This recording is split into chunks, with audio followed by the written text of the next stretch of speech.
see everybody here. May I have a roll call, please? Mr. Anderson. Here. Dr. Kerrigan. Here. Ms. Kashgarian. Here. Dr. Griffin. Here.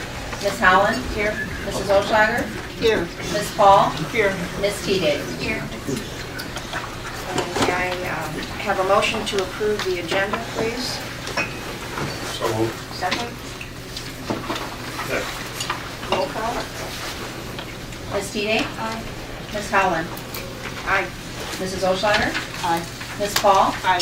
Mr. Anderson. Aye. Dr. Kerrigan. Aye. Ms. Kashgarian. Dr. Griffin. Aye. May I have a motion to approve the minutes of the regular meeting from December 16th? So moved. Second? Second. Discussion? Let me note that he had a typo in the closed minute of a name, and we've corrected that, and that'll be corrected in the final version of the secretary and the chair sign. Are we talking about the regular minutes? No. Yes, the regular minute. No, Oh, no, the closed session. We closed. haven't done the closed session yet. Okay. We're only looking at the regular. Yeah, I just wanted. Okay. Other discussion?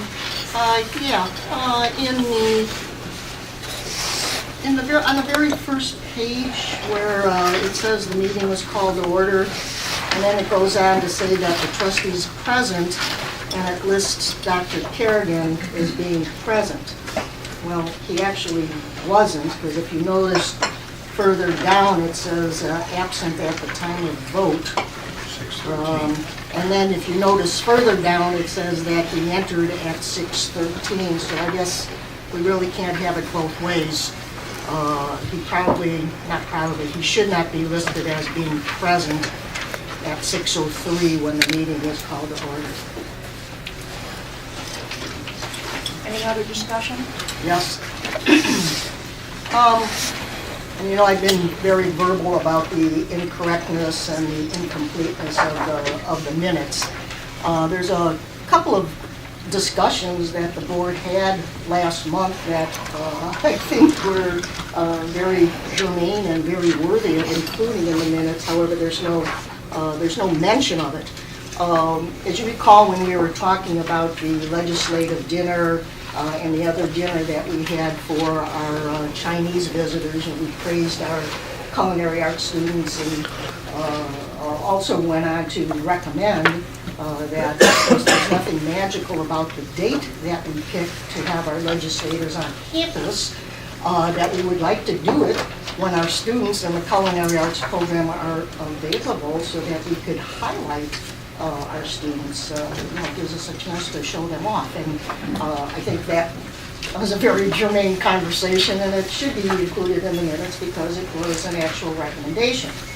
There was also a recommendation that all of our printed material first go through Evelyn Sheely in the Public Relations Department. As you recall, at the legislative dinner, there was a place card there that had information on it, and quite frankly, the wrong day was there on that printed material because it didn't go through our PR department, and it's actually kind of embarrassing when we have our legislators on campus and we can't even get the day right. So a recommendation was also made that any printed material at least go through our PR department to help ensure accuracy, and there was no mention of that in the minutes either. So I would request that the minutes be amended to include those two discussions that we had, and also Dr. Kerrigan's presence. Any other discussion? Roll call, please. Is this with the amendments?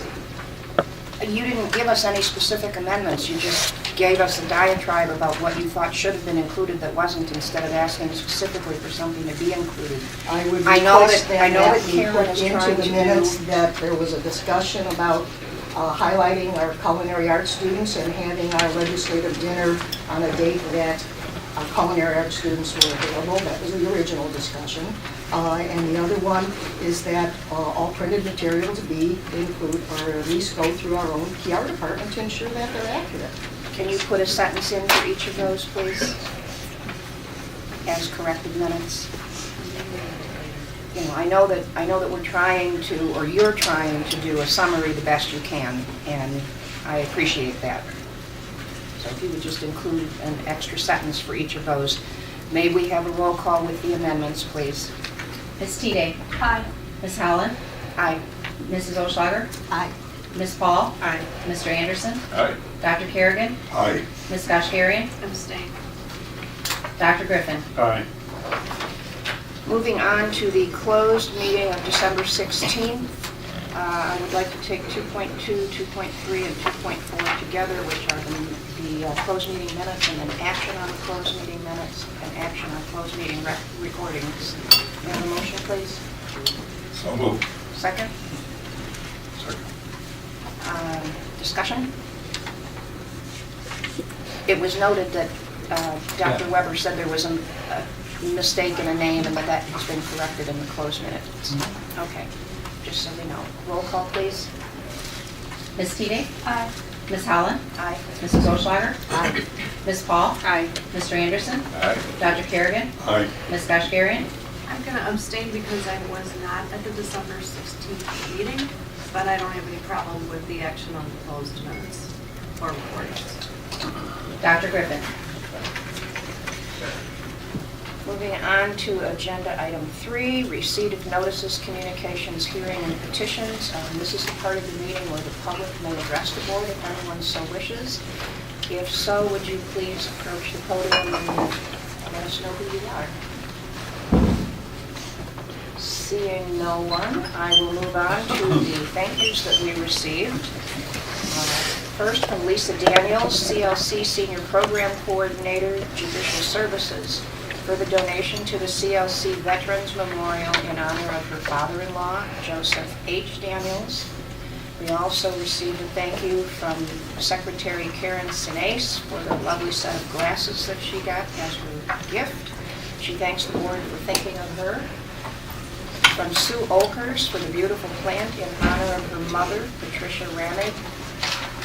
From Gwethelyn Bronner for the generous donation made to the American Cancer Society in memory of her mother, Ruby L. Bronner.